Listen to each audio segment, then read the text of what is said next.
Já iniciou a gravação, então a gente vai para o nosso encontro, continuar falando aqui dos parâmetros químicos da água. Qualquer dúvida, fiquem à vontade, perguntem. Eu vou tentar não ser tão rápido na fala, vou tentar ser mais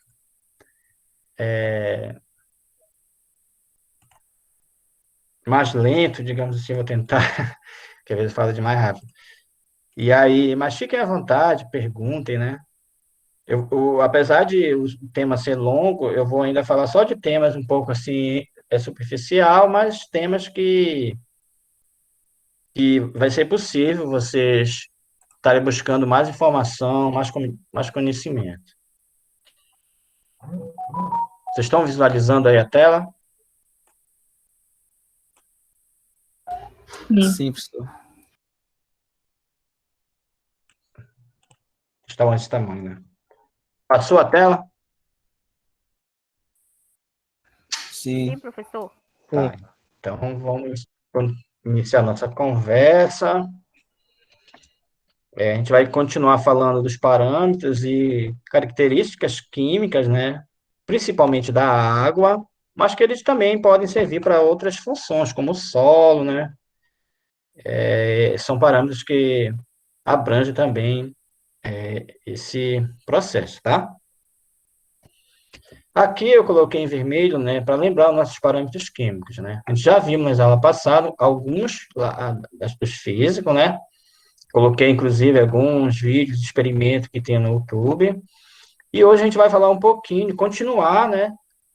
Um pouquinho sobre os químicos, né? Que eu coloquei em vermelho aqui.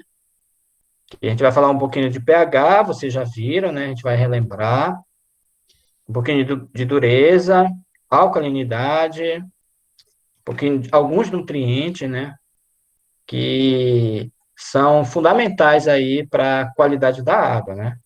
E junto com esses parâmetros, a gente vai passar os vídeos experimentais, por exemplo. Quais são os equipamentos e como é feito o pH? Ou como é feita a dureza? Né? O enxofre, né? Que é um nutriente, né? O nitrogênio, né? Que é um nutriente. Então, esses conhecimentos, né? Eles vão se somar, tá? Para a gente poder entender um pouquinho dos químicos, tá ok? Aqui, gente, alguns vidros, né? Alguns materiais que são necessários, né? Para vocês entenderem aí alguns equipamentos, né? Por exemplo, aqui nós temos o mais conhecido entre eles, que é o Beck, ó. Então, o Beck é esse aqui, ó. Aí tem de vários tamanhos, de 50 ml, 500, até 1 litro, né? Aqui eu tenho ele Aproveta, né? Aqui embaixo, aqui no lado, né? Pode ser uma proveta volumétrica, né? Aqui eu tenho Nermaia. Professor, Oi, eu não tô vendo o slide. não tá vendo? Não. Mais alguém não tá vendo? Porque quem não tiver vendo, tu tem que clicar em cima da mini imagem, eu acho. Porque talvez esteja aparecendo o teu rosto, né, nessa imagem. É isso? Isso, consegui agora. Ah, tá Mesmo, ok. professor. Tá. Qualquer coisa, gente, vocês me avisem, né? Eu paro e volto, tá? Qualquer problema. Inclusive, você já sabe que se der pra olhadinha lá no chat, vocês olhem também, porque às vezes tem algum colega lá falando alguma coisa, vocês podem até me lembrar, né? Para a gente tá conversando aí do conteúdo, tá? Então, como eu falei, aqui eu tenho o back, que eu fiz uma risca aqui em torno dele, é o mais usual, ele serve para a gente colocar a amostra, para poder fazer análise, né? Aqui nós temos a proveta, né, que ela serve para medir essa amostra, né, tem vários tamanhos. Aí nós temos aqui o Enermaia, que ele é o vidro para nós fazermos a titulação, né? E aqui um balão, né, que pode ser com volume, né, volumétrico, né, que ele vai estar lá, o tamanho dele vai estar lá a medição, ele pode ser dessa forma aqui, tipo funil, tá? São alguns vidros, né, que a gente tem no laboratório, né? Então, em termos de vidraria, para fazer titulação, a gente tem bastante lá. Talvez você já tenha visto em química, né? Porque aqui, na hora dos experimentos, eles vão falar de alguns meio que rapidamente, né? Aqui é o material, né? Alguns reagentes, né?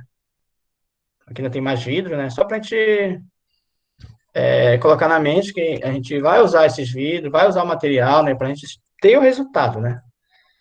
Aqui nós temos, que nós mostramos, né, nas aulas passadas, né, o condutivímetro, esse aqui é o pHmetro. Um pHmetro que a gente fala de bancada, né, porque ele fica no laboratório. Pode ter pHmetro de portátil, de bolsa, que a gente leva para campo. Aqui é um equipamento mais elaborado, podemos dizer assim, que é um espectrofotômetro. Eu acho que eu não sei se coloquei o nome aqui, mas tem uma, durante os slides tem lá o nome dele, né, espectrofotômetro. Então, ele faz algumas análises mais específicas, né? Muitas das vezes a gente usa um kit, faz uma diluição, uma solução, e a gente coloca aqui dentro de uma cubetazinha e coloca no equipamento para fazer a leitura. A gente tem dois, na verdade, no laboratório de meio ambiente, mas estão meio depreciados aí, está com problema. Então, para a gente fazer a análise, por exemplo, do fósforo, eu tenho que ter um equipamento desse aqui. Tem, na verdade, na indústria aí, uma série de equipamentos aí que nos ajuda a ver o resultado. Aí, como eu falei nas aulas passadas, todo equipamento ele vem com tutorial, vem com vídeo, vem com manual, dizendo como é que usa, como faz a calibração, como é que liga. É como uma geladeira, vai explicando tudinho, né? Então, o manuseio dele não vai ser complicado nem difícil de entender. Tá? O que a gente precisa aqui agora, por exemplo, é entender o uso dele, qual mais ou menos os parâmetros que eles vão ser feitos, né? Então, esses conhecimentos, digamos assim, prévios, ele vai nos ajudar a gente ter um contato, uma ideia de como é o equipamento. Aí vai olhar lá no laboratório de meio ambiente, esse equipamento aqui, que é igualzinho esse aqui. Já sabe que é um espectrofotômetro. Aí tem vários modelos, né? Inclusive de alta tecnologia, digamos assim. E é uma coisa que evolui muito, né? E aí vocês, né, a gente como habilitado, né, a fazer análise, que a gente vai assinar a responsabilidade técnica, a gente vai ser o responsável por operar o equipamento, tá? Fazer o cuidado e todo o processo aí de segurança do trabalho, né, de segurança do laboratório. Eu não sei se vocês já viram segurança do trabalho, mas se vocês virem, né, aí vocês já vão entender com mais profundidade aí o cuidado com o material, com o equipamento e com a segurança, tá ok? Então, a gente vai iniciar aqui por um parâmetro que vocês já conhecem, né? E esse conhecimento já vai ajudar a gente, né? Porque a gente vai relembrar e reforçar. Vocês percebem que tem alguns conhecimentos que eles vão se repetindo, né? E, então, isso vai ajudar a gente a fixar lá aquele conhecimento, né? Então, o primeiro deles e um dos mais importantes, para a gente saber a qualidade da água, para a gente saber a qualidade dessa água para a vida, seja para a vida dos animais, até para a gente, é fundamental, né, ter um equilíbrio desse pH. Porque se a gente consumir um produto que seja muito ácido ou básico, pode trazer prejuízo para a nossa saúde. Tá? De forma que pode mesmo interferir aí o equilíbrio, né, daquele ambiente, seja para nós humanos ou para a água, né? Então, você já sabe aí, né, que o pH ele indica a acidez ou a basicidade, que é a mesma coisa que a alcalinidade, que eu vou explicar agora para vocês, de uma substância. Então, de acordo se está ácido ou básico, né, ele vai afetar o gosto, ele vai favorecer a corrosão, ele vai interferir na cloração da água, no tratamento dela, no flúor. Ele vai interferir em diversos fatores aí que podem causar um desequilíbrio para o ambiente, tá? Como eu falei, vai além, né? Ele pode prejudicar também a nossa saúde. Então, esse parâmetro é fundamental a gente no caso, se for fazer a amostra de uma água, é obrigatório fazer o pH. Ele tem que ser feito, porque através dele eu vou perceber que aquela água está com tantos nutrientes, está com falta de nutriente, né? Já é um indicador, né? Então, ele é fundamental. E como tem essa escalazinha aqui, né? Eu inovei um pouquinho aí. A gente sabe que ela varia de 0 a 14, que é uma escala já de somas, né? Ele que propôs essa variação. E esses valores, né, de 0, 1, 2, 7 até 14, ele está válido para uma temperatura de 25 graus Celsius, tá? Se a água tiver 30, 10 graus, pode ser que o neutro não seja 7. Então, a norma ela está amarrando lá que esse pH aqui é para temperatura de 25 graus Celsius. Por isso que, quando vem lá o pH-ômetro, já está acoplado lá, já está junto, um medidor de temperatura. Vocês podem perceber aqui, ó, ele tem aqui um medidor de temperatura também. Então, ele está medindo aqui, vai medir a temperatura e o pH, tá? Porque eles caminham, digamos assim, juntos. Aí nós temos alguns materiais, né? Por exemplo, o, aquela solução da bateria tá zero, né? Tá muito ácido, né? O nosso estômago, ele já tem uma acidez alta, né? O limão, né? A soda, tomate, café, leite. O leite já é mais básico, mas ele está aqui já próximo à neutralidade, né? Então, esses são materiais, produtos que a gente poderia até tirar uma amostra e fazer essa medição, né? Se ia mais ou menos se aproximar desses valores. O nosso sangue, ele está variando aí, depende da temperatura, né? Em 8, né? Mas ele cai aqui para 7, 7,5. Ovo, o, o nosso estômago, né? Também, né? Nós temos lá uma parte, né? Estomacal, que ele está próximo à neutralidade, ele fica fazendo equilíbrio, né? Porque tem ácidos aqui dentro. O amônio, né? O nitrogênio, né? Ele está mais básico, né? Sabonete, assim vai, né? Então, ou seja, a partir de 7, né? O produto está ficando alcalino, né? Por exemplo, se a água tiver em 12, significa dizer que ela está alcalina. Ela está alcalina por algum motivo, né? A gente tem que descobrir. E aí ela não pode estar no ambiente nesse nível, né? Ela tem que ficar mais próxima de neutro. Ou seja, todos os materiais que têm um pH adequado, ele tem que estar ali próximo ao neutro, né? Então, toda vez que o pH foge da neutralidade, ele está em desacordo, ele tem que se aproximar lá à neutralidade. E a gente tem que criar instrumentos e tem materiais, né, no mercado para que a água fique mais próxima de neutro. Por exemplo, se ela estiver muito básica, a gente vai colocar um material, se ela estiver muito ácida também. Tá ok? Relembrando lá, né, do que a gente viu na química ambiental. Qualquer coisa vocês perguntem, tá? Aqui eu trouxe, gente, para a gente também entender, que vocês podem ver nas análises, vocês podem ver nas discussões, que o potencial pH é o potencial hidrogeônico. Significa, ou seja, que esse potencial hidrogeônico é o hidrogênio, tá? Então, é o H+, ó. O H+, quando ele é dissociado, ele é liberado para a natureza, é o que a gente nós estamos referindo à acidez. Quanto mais H+ liberado para o ambiente, mais ele vai se tornar ácido. E o que vai se tornar mais básico, mais alcalino? É o potencial hidroxiliônico, ó, que é o pOH. Então, se eu tiver numa escala lá com 6, eu estou próximo à neutralidade, mas eu estou ainda em pH.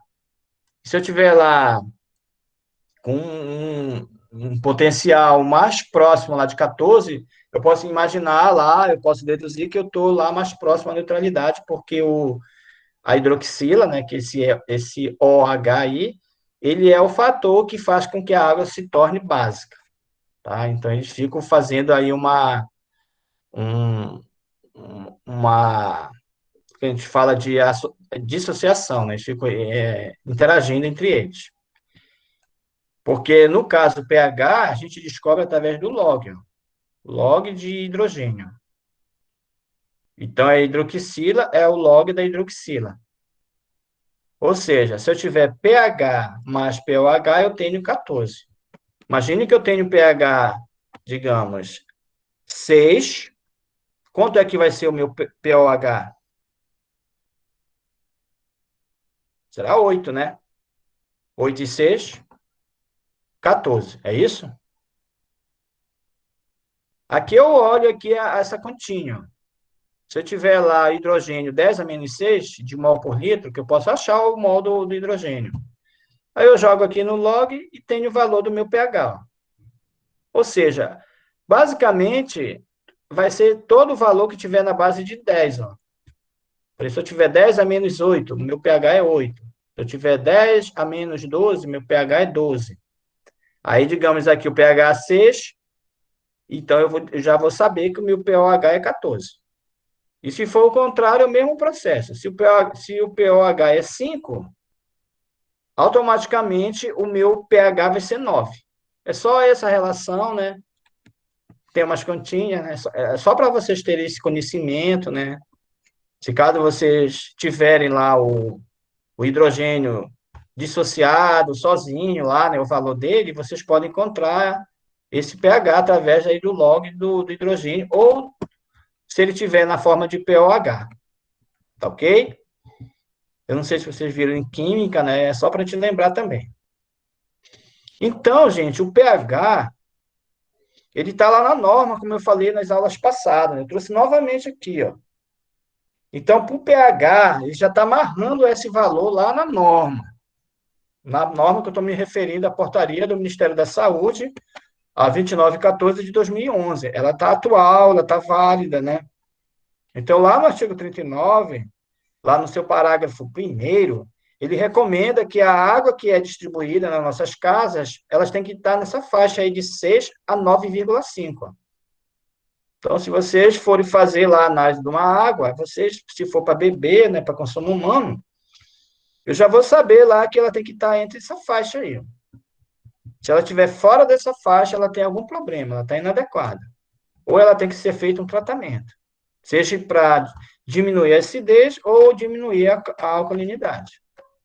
É claro que esses parâmetros eles não trabalham sozinhos, né? Eu preciso ver os outros parâmetros da norma para mim poder dar o diagnóstico.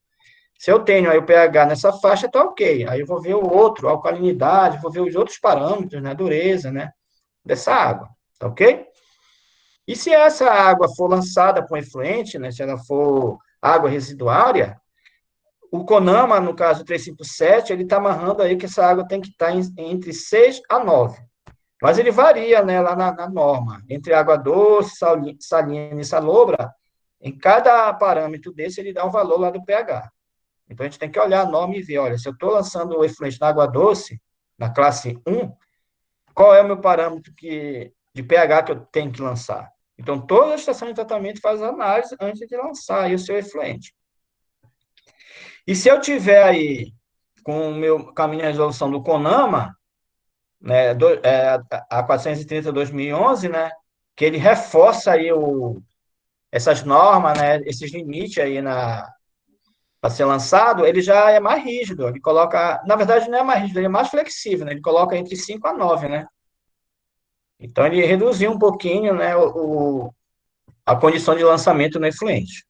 Então, na hora de fazer uma prova, né, se o texto não está dizendo qual é a norma, eu posso aí pegar o mínimo, né, que é 5, e o máximo, que é 9,5. No caso, se ele deixar aberto. Aí, se ele disser água para consumo humano, a gente sabe que a água para consumo humano é essa portaria. Então, é entre 6 a 9,5. Se ele falar para lançamento de efluente, aí eu vou usar aí 5 a 9, porque é o que é o limite, né, que ele está dando para a gente aí usar. Tá? Então, é interessante a gente ter a norma, né? Por isso que eu estou trazendo aqui, sempre na hora do parâmetro, estou já trazendo o valor que está lá. Eu estou trazendo os valores a nível federal, né? A gente sabe que tem as municipais e estaduais, que a gente tem que dar também uma olhada. Quando existe, né? Mas, geralmente, a nível estadual tem também, né? Porque eles fazem o estudo de recursos hídricos, né? Então, tem que ter lá os parâmetros aí para a gente se guiar. Mas, caso não tenha, a gente se guia pelo governo federal, que ele não pode fugir desses valores, ok? Aqui, a gente tem uma série de vídeos, né, para vocês assistirem. Eu tenho aqui, né, o nosso pH, porque a gente tem lá no laboratório da FPA, como eu falei, né, tem o eletrodo aqui da temperatura e o eletrodo para fazer a medição. Esse daqui a gente fala de bancada, né? Aí nós temos aqui o portátil, tem N modelos, tá, gente? pH, como é um parâmetro essencial, tem aí de todos os gostos, né? Mas o mais ideal para a gente fazer uma análise, né? A norma não está dizendo qual é o aparelho, como é, né? Ela está dizendo que tem que ter o parâmetro. Então, o mais adequado, que dá mais segurança para a gente, é os de bancada, né? Que são mais elaborados, né? Estão lá livre de poeira, livre de temperatura, né? Estão lá num ambiente normal, né? E os portáteis ou de bolsa, né? Eles não são tão recomendáveis. No entanto, pode ser que seja viável, porque se você for para um local de difícil acesso, de distância, né, que você não vai conseguir chegar com a amostra em menos de 24 horas, né, então ela já não vai estar tão já boa para fazer a análise. Então, a gente faz essa análise no campo e traz para fazer no laboratório, né. Aí, nesse caso, se a amostra demorar muito chegar no laboratório, pode ser que o portátil seja mais viável. Então, aí tem os vídeos, né? Tem os links. Eu vou colocar vocês alguns links lá no Zap, mas vai ficar tudo no Cigar os links. Dê uma olhadinha que vai reforçar isso que eu falei e vocês vão ver como é que é feita aí a análise, como é que é feita a calibração do equipamento. Ok? Como eu falei, tem muitos modelos, né? Aqui tem um outro, tem uma fita, né? Também tem outro portátil, tem vários modelos, né? Que a gente pode fazer aí o experimento do pH, né? A fita não é tão indicada, que ela gera muita dúvida, mas na ausência, né, ou no excesso de uso para fazer uma análise, na urgência, a fita se torna mais barata. E também tem, tá aqui a fita, é um vídeo, né, que faz lá um teste lá na piscina, né? A gente já descobre o pH dela e também faz outros parâmetros. Enfim, então, assisto aí esses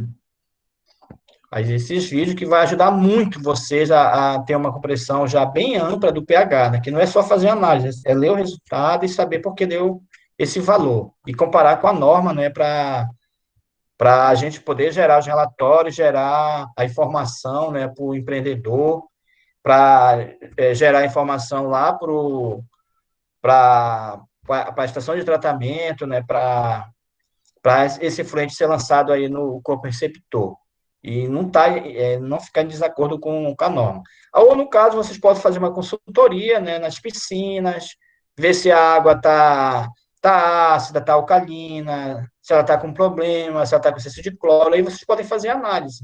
Através, tem uns kitzinho, né, que diz se ela está alcalina, vai precisar colocar um material para ela baixar a alcalinidade. Ela está ácida, então precisa outro material, que existe no mercado aí, é uma consultoria bem tranquila que vocês podem desenvolver, né? Então, como eu falei, estou ampliando aí, né, esse estudo da água aí, não somente para a gente beber, mas para a gente usar na indústria, para a gente usar como consultor também, né? Ok? Então, a gente vai falar um pouquinho agora do outro parâmetro fundamental que trabalha até junto com o pH, né? No caso, se for analisar a qualidade da água numa piscina, porque o pH, geralmente, a gente pensa muito na acidez, né? Quando ela fica acima de 7, que ela já vai estar alcalina, a gente pode também pensar em outros parâmetros, né? Por que ela está alcalina, né? A água está ácida, abaixo de 7, porque tem muito hidrogênio, né? Tem muito material alcalino lá na água, tem muito sal, por exemplo, né? Mas ela ficou alcalina. Por que ela chegou a esse nível? O que é que eu vou fazer, né? Mas primeiro eu tenho que entender lá o processo de alcalinidade. Tá ok? Alguma dúvida? Alguma pergunta? Se quiserem colocar alguma coisa aí no chat, eu não sei se eu estou muito rápido, muito lento. Vocês estão entendendo? Tá, então vamos Sim. continuar, né? Alguém quer falar alguma coisa? Sim, professor. Oi. Quem quiser falar, pode falar. Você está entendendo, sim. Estou entendendo? Qualquer coisa, gente, pergunte, né? Porque assim, isso daí vai ser a técnica que vocês vão ter como técnicos de meio ambiente, tá? Aqui é a parte realmente puramente técnica, né? Que vocês vão ter que ter em mãos, né? Imagine se vocês forem convidados, olha, o que está acontecendo com a minha piscina? Aí agora, tá morrendo os peixes lá do meu. Então eu tenho que ter um caminho aí, né, para me investigar, né? Então a alcalinidade, já teoricamente, a água está acima de 7, ela está básica, né?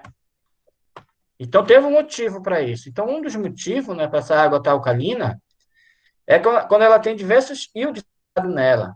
Íons que eu estou me referindo é cátions e ânions, né? Não sei se vocês compreendem esse termo, né? Cátio, né, quando ele está positivo, né, digamos o cálcio. O cálcio ele é positivo, ele é C++. O magnésio é positivo, né? Aí o cátio, né? O ânion já é negativo. Lembra da hidroxila? O OH ela é negativo, né? E outros aí, outros materiais, né, que são, digamos, sozinhos, né? Aí eles podem ser positivo ou negativo, a gente fala de íons. Então, ou seja, pode ser qualquer produto desse para se tornar água alcalina. Pode ser cátion ou ânion. Mas, geralmente, né, essa água ela fica alcalina, ela fica básica, quando ela tem a presença aí de hidróxidos, carbonatos, né, e outros materiais aí. Mas o que é mais presente aí, para a água se tornar alcalina, é quando ela tem bicarbonatos, né, bicarbonato de cálcio, bicarbonato de magnésio e bicarbonato de sódio.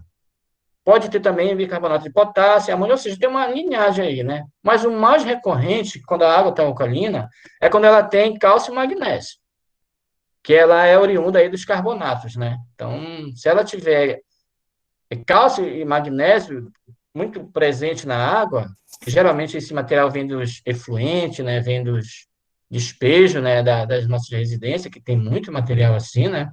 Ou até mesmo da agricultura, né? Que usa muito adubo, muito material químico, muito calcário, né? A gente usa calcário, que é o cal, a gente usa ela para corrigir o solo, né? Ah, o meu solo está com problema na agricultura. Aí o pessoal coloca doidado calcário, que o princípio dele é cálcio e magnésio, né? E aí chove e essa água vai carregando e vai para o rio. Aí ela tem uma tendência de ficar, digamos, mais alcalina, né? Porque ela absorve. Ou ela pode ficar ela está próxima de rocha, por exemplo, de rocha de calcário, e aí ela vai estar em contato com a água e ela pode ficar também alcalina. Ou seja, ela vai ficar básica, ela vai ficar lá acima de 7. Tá ok? Então, para a gente mais ou menos fazer a análise dessa água, né, para me dar um veredito, né, aí a gente amarra alguns limites, digamos assim, de pH para a gente dizer se essa água está com muito bicarbonato ou com muito carbonato, né? Eu já posso ler o meu pH e já dizer lá que ela está presente com esse material. Por exemplo, se eu tiver lá o meu pH acima de 9,4, né? Isso dá uma tendência a dizer que tem muito hidróxido, muito carbonato. Para quem não está entendendo esse negócio que eu estou falando, carbonato, bicarbonato, tem as fórmulas químicas aqui, ó. Por exemplo, carbonato, ele é composto de carbono, de cálcio, né? Carbono e oxigênio. Se eu falar bicarbonato de cálcio, eu estou me referindo principalmente ao cálcio, ó. Só que ele vai estar nessa formulação aqui, ó. Ele vai sofrer um processo aqui do carbonato e vai chegar ao bicarbonato de cálcio. Se eu estiver falando de sódio, ele vai ter o Na, ó. Se eu estiver falando do hidróxido, ele tem a hidroxila. Então, é só para vocês tentarem imaginar aí quando eu estou falando aí desse material. Quando eu estiver falando de carbonatos e hidróxido, né, que o pH vai estar em 9,4, são esse material aqui, ó. Digamos, o que tem cálcio e a hidroxila. Ou o carbono e o cálcio, né? Então, digamos, eles são os que mais favorecem, né, ao aumento do pH. E se o pH estiver variando aí, por exemplo, em 8,3 e 9,4, ele está rico também em carbonatos e bicarbonato agora. Porque eu coloquei aqui, ó, essa fórmula aqui do sódio, né, que é o Na é sódio, né, e vem do sal. E se ele tiver já com pH já mais baixo, né, o menos tolerado dele, ele está apenas com bicarbonato. Só que aí nós sabemos que tem bicarbonato de sódio, de magnésio, né, e outros, né? Mas eu coloquei aqui, ó, que os mais recorrentes é de cálcio, magnésio e sódio. Tá? Então, só que nesse caso aqui eu coloquei bicarbonato de sódio, Na. Aí se eu falar de magnésio, Mg. Se eu falar de sódio, Na, que é o de sódio, né? Então eu posso associar aí essas fórmulas aí para mim imaginar, mas no geral, né, se eu olhar aquela água, essa água está alcalina, significa dizer que ela está com excesso de carbonato, de calcário principalmente. Tá? Então, o principal indicador é calcário, tá? Inclusive, se a água tiver com pH alto, eu não vou colocar lá calcário, não posso colocar isso, porque senão vai ficar mais básico ainda. Então, eu tenho que colocar outro produto, ok? Olha, é um excelente e importante parâmetro aí para a gente fazer o tratamento, né? No caso, como eu estou falando, né? Se a água tiver lá muito alcalina, eu vou ter que colocar um produto químico. Nós temos bastante, né, aí no mercado, né? Por exemplo, eu posso colocar uma barrilha, né? Que ela é ácida e ela vai diminuir aí a minha alcalinidade, né? Ela vai ficar mais próxima do neutro. E se ela tiver muito ácida, aí sim eu vou colocar carbonato. Eu vou colocar calcário, aí ela vai ficar mais próxima lá do neutro. Então, isso já começa a dar um indicativo de qual material, qual produto químico, né, eu preciso colocar para mim corrigir meu pH. Meu pH está alto, como é que eu faço para corrigir? Se eu estou lá numa estação de tratamento, o meu pH lá tá 4. Então, ele está fora da norma, né? Então, ele tem que ficar o quê? Próximo de neutro. Aí, o que eu vou colocar? Teoricamente, eu vou colocar calcário, algum produto, alguma formulação que tenha que tenha calcário, porque ele vai tornar a água próxima de neutro, né? Ele vai correr lá para a questão lá da água, digamos, mais alcalina. Entenderam, gente, isso aí? Quando vocês verem o vídeo, vai melhorar um pouquinho lá a mente da gente, né?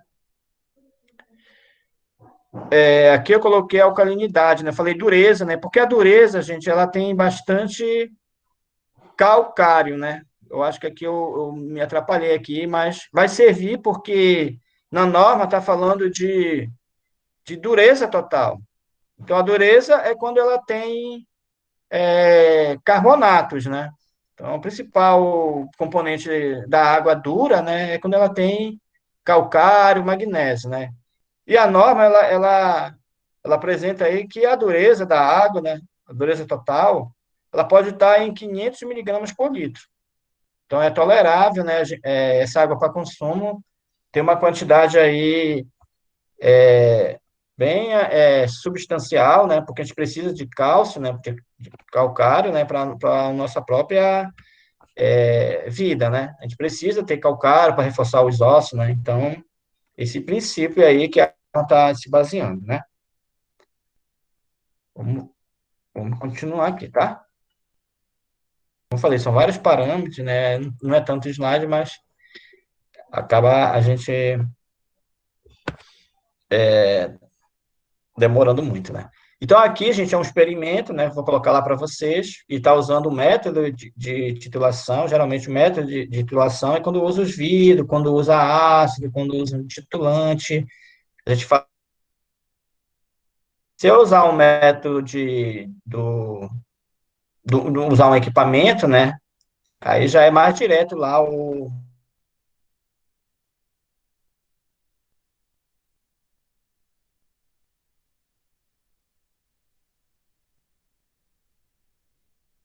ele já vai dar um resultado mais direto, né? Mas nem sempre Isso é possível, geralmente a gente tem que passar pelo método da titulação, que é o material que a gente tem lá no IF. A gente poderia muito bem fazer a alcalinidade lá com os vidros, né, e com os indicadores que tem lá.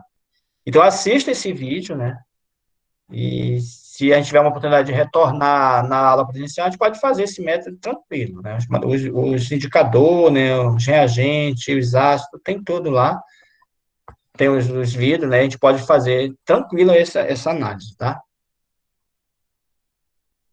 Aqui tem uma outra, né, um outro teste, né, esse teste aqui ele é um teste da gotinha, a gente faz a coleta da água e numa cubeta a gente coloca a gotinha, vai mudar de cor, e aí tem um manualzinho que a gente vai comparar aquela cor e a gente vai ler, né, a quantidade de alcalinidade que tem na água, né? Então, assista também esse vídeo, né? Se vocês pretendem aí dar consultoria aí nessa área aí, já é um bom início aí para entender alguma coisa. Tá? Então, de alcalinidade, basicamente, era esse resumo que a gente fizemos, né? Então, basicamente, lá na norma, ele não está aparecendo de forma direta, alguns parâmetros não aparecem, né? Eles estão geralmente em composto, né? Aquela dureza, aquela informação era para vir para cá, tá? Então, agora a gente vai falar um pouquinho sobre a dureza da água. A gente já ouviu muito aquele termo, água mole, água dura, água não sei do que, né? Então, agora é uma oportunidade da gente compreender um pouquinho. Então, para a gente encontrar aí a dureza, né, a gente faz aí através dos cátions. Olha só, eu falei naquela outra slide que era cátions e ânion, né? Cátions, eu estava me referindo ao quê? Ao íon positivo, né? Geralmente bivalente, né? São dois positivos. Aqui não está o ânion, né? Então, ele só faz a medida desses cátions, que geralmente é o cálcio e o magnésio. Olha lá, cálcio, Ca e magnésio Mg, ou seja, eles têm dois íons, né, aí, né? Então, se eles entrarem em contato da água, provavelmente eles vão fazer uma dissociação com a hidroxila e essa água vai ficar, digamos, com aspecto aí básica, né? E aí, porque ela tem principalmente os dois produtos que tornam a água alcalina, né? Aí nós temos a classe, ou seja, o CO, faltou aqui o 3, não me lembro se é o 3 ou o 2, que é o carbonato. Esse CaCO, eu não sei se é 3 aqui, eu acho que é 3, ele é o carbonato. Então, a gente faz a medição, teoricamente, principalmente, do cálcio, ó, do composto que tem o cálcio, para a gente poder identificar se a água está muito mole, dura, branda, né? Se ela está de acordo aí para uso, principalmente na indústria e até mesmo para consumo, né?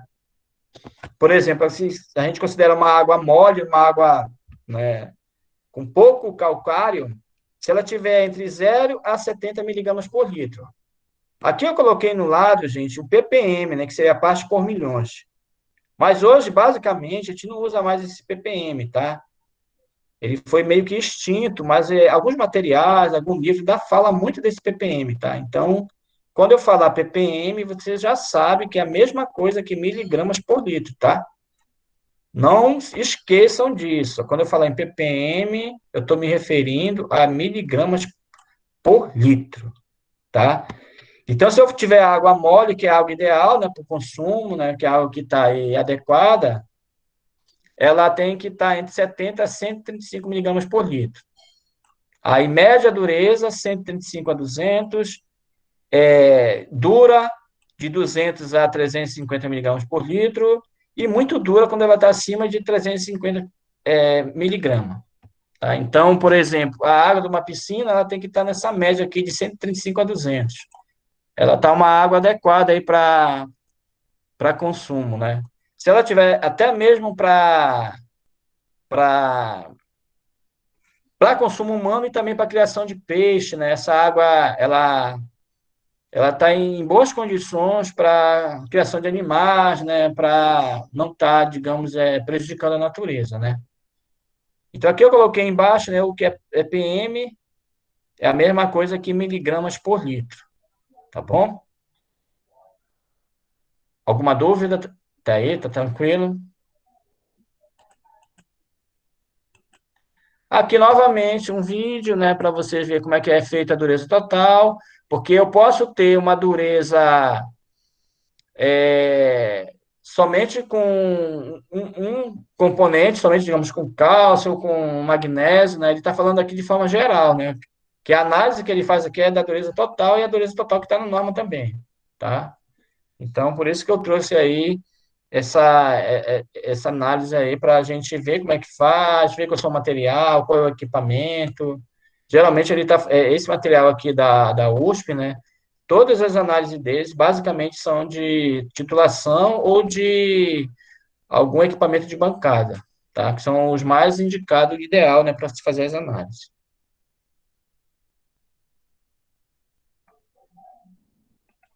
Vamos continuar. Ok, né? Então, basicamente, nós já vimos vários parâmetros aí, né?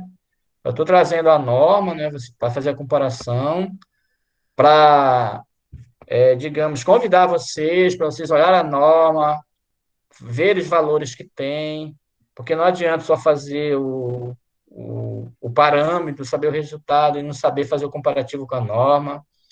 É fundamental, né, para o técnico, um profissional, para ele fazer o laudo, para fazer a análise, para dar a resposta, dele entender por que aquele parâmetro está, digamos, tá com excesso, por que meus peixes estão morrendo lá aqui no meu viveiro, por que a água está turva. Então, ele vai começar a investigar através das análises, tá? Por isso, qualquer dúvida, pergunte. É um momento, assim, é bem propício para a gente estar socializando. Então, agora, eu escolhi alguns, digamos assim, alguns nutrientes, alguns material aí que pode comprometer a qualidade da água, seja para a gente beber, seja para o recurso aquático, né? Por exemplo, se ele tiver com excesso ou falta de algum material, de algum nutriente, ele pode trazer desequilíbrio. Como está acontecendo, digamos, lá na Praia de Beja. Está acontecendo um desequilíbrio lá, porque aquelas cianofícias, naquelas algas estão se proliferando, alguém está jogando nutriente lá na água. Qual é esse nutriente? Ah, excesso de nitrogênio, excesso de fósforo, excesso de potássio, excesso de ferro, ou seja, a gente vai ter que entender alguns parâmetros, né? Vou falar de alguns, né? Infelizmente não dá para trabalhar todos, né? Mas a gente ainda vai voltar no estudo do solo, aí vocês ainda vão retornar e ver alguns termos aí que também é usado na água, tá? Como eu falei, alguns parâmetros aqui servem para a água e para o solo também, né? E para a vida da gente, né? Como a gente falou lá na matéria orgânica, né? Então, o nitrogênio, ele é o que tem mais presente na água, né? Seja na água, seja no solo, ou seja na atmosfera, né? A gente sabe que o nitrogênio aí é o que alguns autores falam que tem 70%, 75% de nitrogênio na atmosfera. Só que ele está livre lá, né? Ele está solto, né? Mas aí ele vem para a natureza, né? E o solo, com uma série de processos, transforma em nitrogênio, digamos, consumível. Ou a indústria pode transformar, né, o nitrogênio, né, que a gente conhece como ureia, né? A ureia, basicamente, ela tem 70% de nitrogênio, mas é feita na indústria. Ou a gente pode ver de forma natural, né, na nossa urina, né? Principalmente na urina de vaca, né? Imagine um pasto ali com 100, 1000 boi. Então, ele vai gerar muito urina obviamente, muito nitrogênio, né? Então, são locais onde tem essa riqueza também disponível aí para nitrogênio. E se o ambiente, o rio, a estação de tratamento estiver rica em nitrogênio, ela vai favorecer o crescimento de vários micro-organismos. Então, de certa forma, não pode ser tão bom, né, esse nitrogênio para a água, porque ela vai trazer prejuízo, né? Então, a gente tem que saber o parâmetro e também fazer análise. Aqui ficou até meio escondido o texto, né?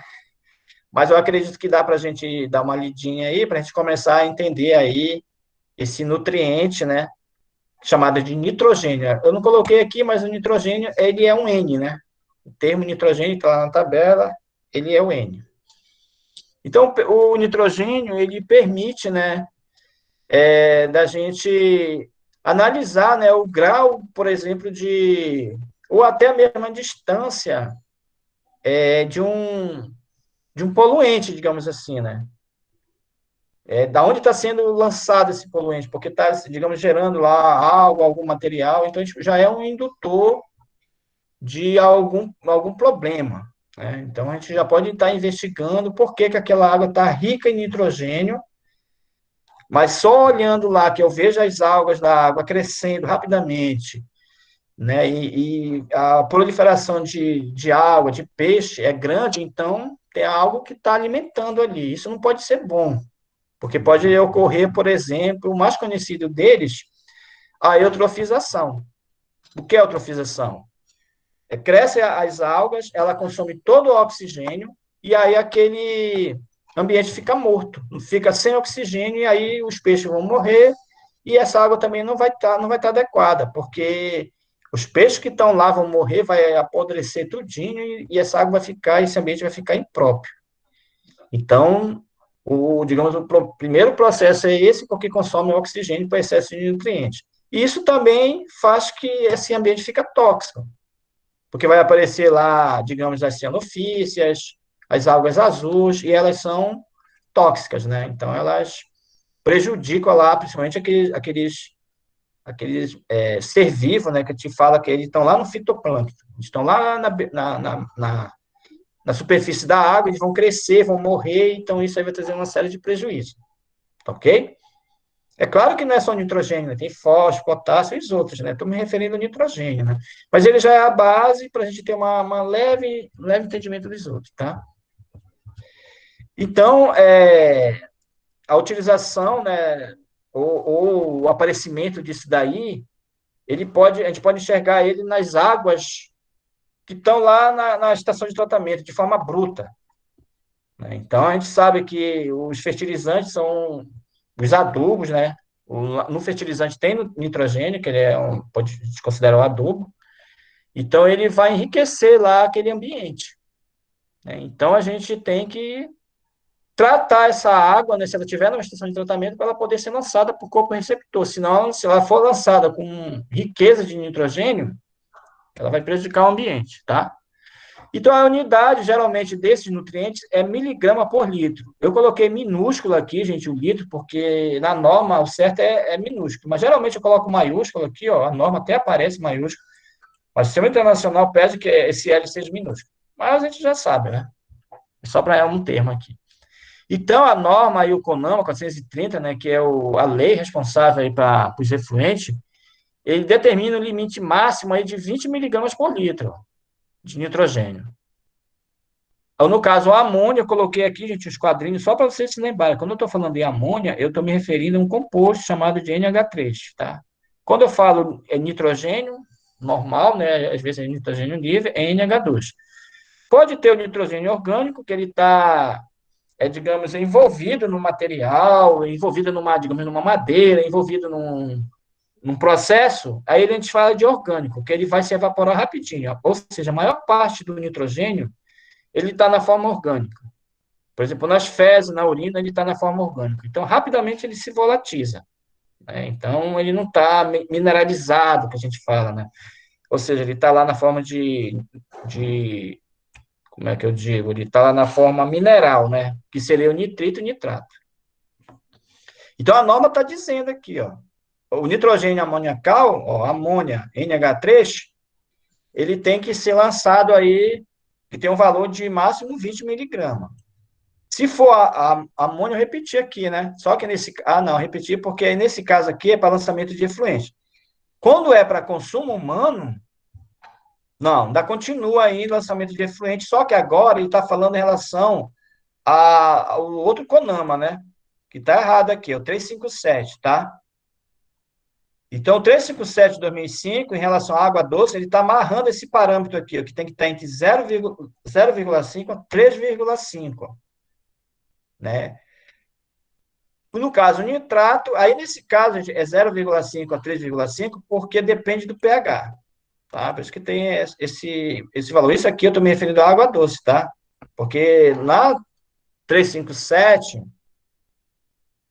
ele amarra em água doce, em água salobra, em água salina, né? Então, ele tem vários valores lá, tá?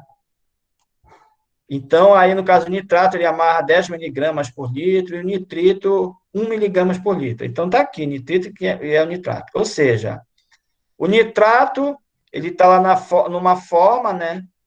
E ele sofre algum processo de aumento de temperatura, a própria prolificação de micro-organismos se transforma em nitrito.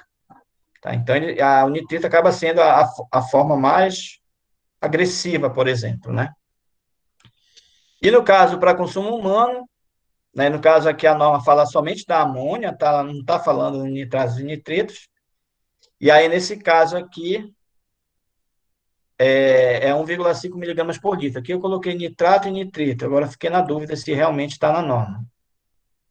Mas vocês podem consultar lá a portaria do Ministério da Saúde, tá, gente? Verifique se essa informação aqui está correta, tá? Se a norma está falando do nitrato e do nitrito, tá? Porque ela está na mesma proporção aqui da classe de água doce da 357, que eu também errei aqui, tá? A gente é ser humano, a gente erra, tá, gente? Vocês me perdoem aí, mas a gente acaba tendo esse processo. Aí, gente, só uma informação aqui, quando a gente vai fazer análise no laboratório, a gente faz em relação ao nitrogênio total, tá? Pois aqui, para se encontrar nitrito e nitrato, essas variáveis, elas são muito mais complexas. Então, no laboratório, de forma de titulação, a gente consegue fazer o nitrogênio, porque o nitrogênio é muito volátil, né? Ele é muito rápido que ele sofre processo de degradação, ele é muito rápido que a gente perde o controle dele, né? Então,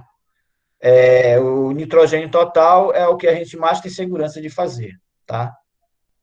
Que, na verdade, é uma soma de todas eles, de todo o nitrogênio que está nessas formas de amônia, nitrato, nitrito, né? Então, ele é um processo que ele vai se transformando, né? De acordo com as questões ambientais lá do ambiente, né? Ele vai sofrendo esse processo. Ele é captado, por exemplo, lá no ambiente, da forma livre, e aí ele sofre um processo lá no solo, por outras variáveis, né, de outras plantas, né, e aí ele vai se transformando em nitrato e nitrito. Ou ele pode ser feito de forma artificial, para a gente ter a ureia granulada, né, que é um dos principais fatores aí da adubação, que é aquele caso do NPK, né, N de nitrogênio, P de fósforo e K de potássio, né? Ele é uma formulação, né, justamente usada na adubação, justamente para compensar esse nutriente, né, principalmente para os cultivos, né? Ok? Aqui é um equipamento, digamos, mais evoluído, mais elaborado, que é, digamos, um espectro fotômetro mais potente, né, que praticamente tem poucas indústrias, né, que dispõem de equipamento mais avançado como esse. Aí ele vai fazer a leitura mais real, mais adequada, principalmente do nitrogênio, né? Que ele é o mais volátil, ele é o mais difícil de ser analisado. Para vocês terem uma ideia, na análise de solo, né, não vem esse parâmetro do nitrogênio. Ele é um dos mais importantes, mais presente, mas ele não vem na recomendação porque ele é muito difícil de ser analisado, né, de ser dado o seu diagnóstico certinho. É muito difícil eu dizer que eu tenho lá tanto de amônia naquele ambiente, mas daqui a meia hora pode ser que ele não tenha mais. Sofreu um processo lá de decomposição, ele se volatilizou e aí não está mais aquela quantidade lá no ambiente. Mas a gente sabe que ele para cultivo, para cultura, ele é um dos principais. Muitos agricultores colocam o nitrogênio mesmo não sabendo se o solo está precisando ou não. E já tem uma média, né, uma análise de média, e aí eles acabam incorporando de qualquer forma. Mas para o ambiente aquático, o excesso desse nutriente pode favorecer o crescimento, como eu falei, né, das algas, e aí isso não é bom. Por isso que a gente, mesmo que não tendo o valor exato, tem os equipamentos para fazer as experiências, tá? Aqui, inclusive, Eu pulei aqui, mas eu vou voltar. Eu não coloquei aqui. Não coloquei aqui, mas tem o experimento o vídeo, tá? Do experimento através de uma titulação, que ele faz lá um processo. Eu vou colocar o vídeo para vocês, tá? Para vocês darem uma olhadinha como é feito a análise do nitrogênio, né? Mesmo não sabendo que esse resultado aí ele é seguro para a gente encontrar, tá? E o outro nutriente, gente, fundamental aí é o fósforo, tá? Eu vou acelerar um pouquinho, tá, gente? Mas já tá já no final aí. Tem aquele trio, né? Que é nitrogênio, fósforo e potássio, que são os principais, mais presentes para cultivo, mais usado na agricultura e o que mais é carreado aí para o meio ambiente. E através deles que favorece, né, o crescimento, principalmente desses materiais aquáticos, né, como a gente está falando muito na água, né, então ele vai acelerar o processo de proliferação, junto com o nitrogênio, desses micro-organismos. Por isso tem que ter o controle na hora que ele é lançado no ambiente. Até porque eles são muito fortes aí na agricultura. O próprio ambiente já tem muito fósforo, né? Mas se ele é usado, ele acaba acumulando, né? Quando cai a chuva, ela acaba carregando um pouquinho, e aí ela leva para os rios, né? E aí favorece lá o crescimento de animais, de plantas, né? E aí isso aí acaba prejudicando aí a qualidade da água. Então, o fósforo, né? Ele não está na forma livre na natureza, né? Já, a maioria desses materiais, né, seja o nitrogênio, ele não está na forma livre, vocês viram que está lá junto com o NH, né? Assim como também o fósforo, né? Ele não está sozinho lá. Ele está lá numa formulação, ele está lá num composto, né? Em que é feito aí os cálculos e aí o uso é largo aí na agricultura. Então, geralmente, ele é encontrado na forma de fosfato, né? Ou seja, ele vai estar lá com outro material. Ele pode ser encontrado na natureza de diversas formas, ele pode estar realmente lá disponível na natureza. Se eu não estou enganado, o Brasil não tem muitas reservas de fósforo, a gente exporta muito, né? Então, aí a norma, né, ele fala inclusive de polifosfato, né? Então, o fósforo, né, lá da norma, eu só encontrei no CONAMA, né? E aí, ele está nessas formulações aí, ó. Então, aí, ele é tão nutritivo, né, tão bom para os ambientes aquáticos, que aí a norma dividiu em dois processos lógicos, ou seja, aquele ambiente daquela água que está parada e daquela água que está lá em movimento. Se a água está parada, a quantidade que tem que estar nessa água é muito baixa, ó, 0,20. Ó.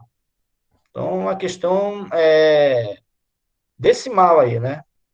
E se ela tiver aí, na verdade, é decimal, miligrama, dezena, centena. Na verdade, no formato de centena. E no ambiente lógico, 0,1 miligramas por litro, ou seja, pode ser que eu posso ter mais fósforo no ambiente de uma água corrente, né? Um ambiente lógico. Mas se for na água parada, tem que ter uma quantidade centesimal aí, né? Porque senão ela pode trazer um prejuízo muito grande para a natureza.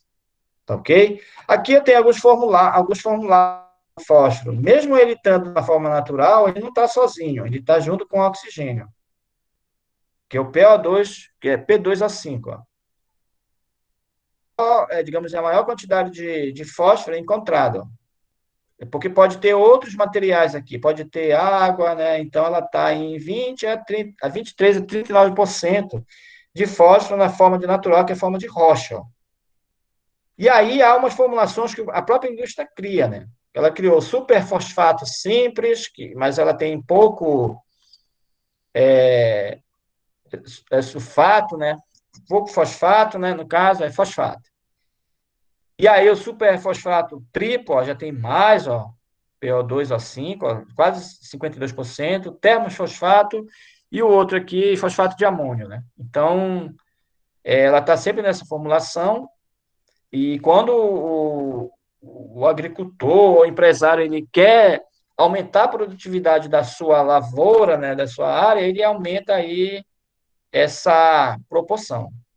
Eu tendo a matéria-prima, no caso do Brasil, ele produz fosfato simples, né? Ele tendo a matéria-prima, ele já faz esses outros aqui. Aqui só uma imagem, né, para vocês verem aqui o granulado, né, do fósforo, né, que ele é meio escurinho, né? Se vocês olharem lá o NPK, vocês vão ver que o N, né, o grânulo dele é branquinho, do fósforo ele é mais, digamos, cinza, e do potássio ele é mais vermelhinho, podemos dizer assim. Não sei se vocês já viram lá o NPK junto, né? Então, se vocês verem lá aquele grânulo mais pretinho, é o fósforo. Tá ok? Aqui tem a experiência, tem um vídeo, né, que fala um pouquinho de como é feita essa análise do fósforo. Nesse caso, o fósforo ele precisa desse equipamento aqui, que você já viu lá no primeiro slide, que é o espectrofotômetro. Ou seja, eu vou ter o kit, né? Geralmente eu posso fazer isso de forma mais simples, digamos, se for o consultor, né, for fazer análise, vocês podem comprar o kit, coletar a amostra e depois vão ter que ter esse equipamento aqui para fazer a análise final. Tá? Então, alguns parâmetros já precisam do equipamento mais elaborado. Tem um vídeo, eu vou mandar para vocês também, dar uma assistida, tá? Ele é bem tranquilo, bem rapidinho. E aí, para finalizar, né, eu trouxe aqui um enxofre, tá? Que ele é um sulfato, né? Vocês podem perceber aqui, né, que ele é um ânion, né, porque ele é negativo, mas ele precisa de outros materiais para ele se formar lá o material dele. Tá? Então, o sulfato a gente encontra principalmente nas atividades industrial, é muito usado, por exemplo, em curtume, fábrica de papel, né, fábrica de tecido, né, e principalmente os que utilizam aí esse sulfato, pode ser sulfeto ou uma listagem aí, também o ácido sulfúrico, né. Então, ou no caso da indústria do curtume, eles usam muito material ácido, muito material para poder tirar, né, o excesso de carne, né, lá, e aí eles usam muito ácido sulfúrico e outros materiais também que são metais pesados, né, que prejudicam a natureza, né. Então, há uma linhagem aí também de produtos que são descartados para a natureza, né, e que ela precisa ser bem analisada para poder ver se essa água não está com excesso desse material, e esse excesso vai trazer uma série de prejuízos. Entre eles, podemos até dizer que a água fica com odor ruim, né? Traz um cheiro forte, porque esses produtos eles se degradam, não? Eles se decompõem e também acabam prejudicando alguns organismos, e levando também à morte, né?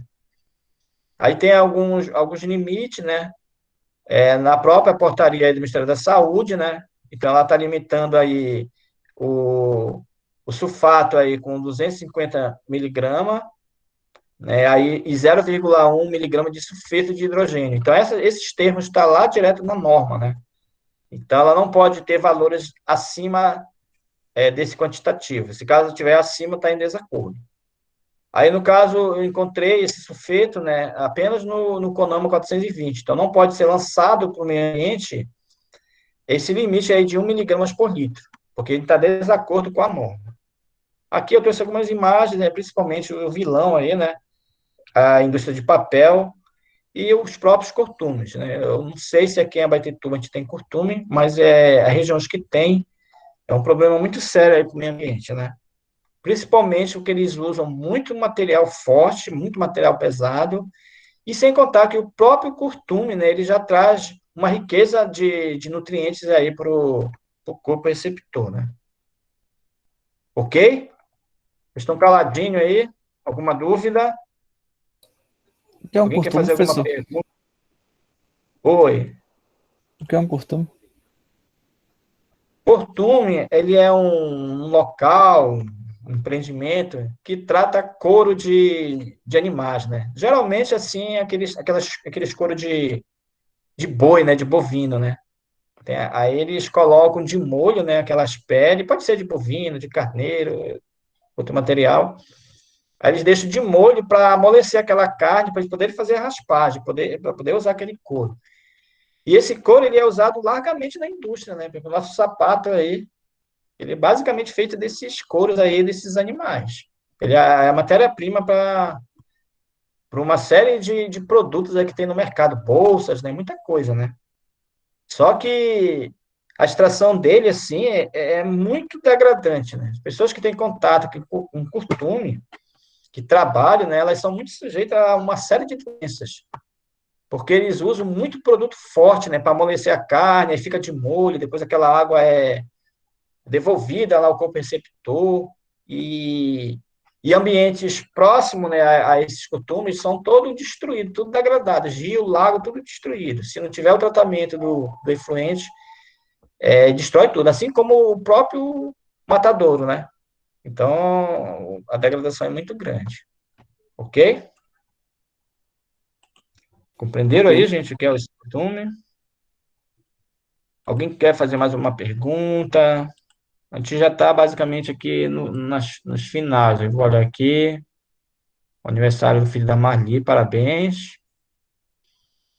Tá, então a gente está gravando aqui, né? Tá ficando longo, eu não acabei não cortando, né? Mas vamos, já finalizando, né? A gente lamenta, tá, gente, essa correria, né? Mas são informações fundamentais. A gente precisa ter esse conhecimento básico, porque vocês não vão para o laboratório simplesmente fazer análise, não. Vocês têm que saber o que é aquilo, tá? Vocês podem até fazer análise de solo também, auxiliar. Eu não sei se vocês podem assinar, mas eu acredito que pode. E aí vocês vão estar aptos para uma série de atividades aí para dar consultoria, né?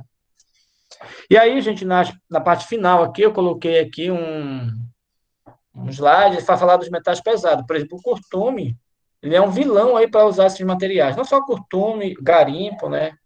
A indústria aí da garimpagem, que é forte, por exemplo, naquela região de Itaituba, é um município assim, gente, rico, né? Que tem muitos empreendimentos, tem muita gente, muitas casas, palácios mesmo lá, né? Aí o município é bem evoluído, porque extrai lá ouro, né, do garimpo, né? Apesar de estar muito depreciado, mas daí existe uma forte economia lá no município, né? Inclusive a questão ambiental lá, gente, é muito forte. Tem muitas ONG lá, muitas empresas de meio ambiente lá. O que eu já não vejo quase aqui em Abaetetuba, não sei como é em Barcarena, né? Mas essa região lá é bem forte por causa do ouro, né? Então, os metais pesados, né? É porque eles têm a densidade dele alta. Ó. O que é densidade? Densidade é aquele produto que tem um soluto, né? Que tem um material que é dividido pelo volume dele, principalmente. Né? Por exemplo, lá, a água, um, ela é 1 grama por centímetro cúbico, não é isso? A densidade da água. Então, olha só quanto é o Hg, que o Hg é mercúrio, né? Olha lá o Hg, 13,5. Se eu comparar a água lá, que ela é 1 grama por centímetro cúbico, eu tenho aqui no mercúrio 13,5 gramas por centímetro cúbico, ou seja, uma quantidade alta, densidade de 13,5. O chumbo, 11,3. O cádmio, 8,7 gramas por centímetro cúbico, ou seja, valores que estão acima de 1, que a gente coloca como a água, né, como parâmetro, a gente vai considerar ele com uma densidade alta. Então, ele é um metal pesado, ele é um metal que fica mais tempo lá naquele ambiente, porque ele não tem como ser, digamos assim, volatilizado, ser eliminado lá daquele ambiente. Então, ele é alto, né, a sua quantidade lá. Então, por exemplo, lá em Abaetetuba, o garimpo é forte e eles usam muito mercúrio. E outros materiais também, por exemplo, o chumbo, o cádmio, ele pode ser muito forte na área onde tem curtume, onde tem indústria têxtil, de tecido, né? Aí eu posso considerar aí essa densidade altíssima. Mas também tem outros materiais, né, que além dele ser, digamos assim, bioacumulativo, né, prejudica, né, a gente, tem também, entre aspas, que pode ser leve, né, que é o alumínio, o magnésio, mas eles, em altas quantidades, eles podem se tornar tóxicos e prejudicar a natureza. Então, produtos aí, materiais abaixo, a gente considera que eles não são metais pesados. No caso aqui, o o alumínio e o magnésio, se ele não tiver em alta quantidade, ele é considerado leve, porque a densidade dele já está baixa. Se eu pensar aí no mercúrio, que está altíssimo, e o magnésio ele está lá baixinho, né? Então eu posso dizer lá que o principal fator que eu vou dizer que o metal é pesado é a densidade dele. Densidade é o soluto, né? Dividido por volume. É como se eu tivesse lá o sal, né? O sal lá, se eu tivesse 1 grama de sal em 1 centímetro cúbico. Né? Aí esse valor, né, do soluto por volume me dá aí a minha densidade. Tá ok? Aí tem uma série de prejuízos aí que esses metais, esses materiais ocasionam, que tem uma lista lá no CONAMA, né? De metais pesados que é proibido, né?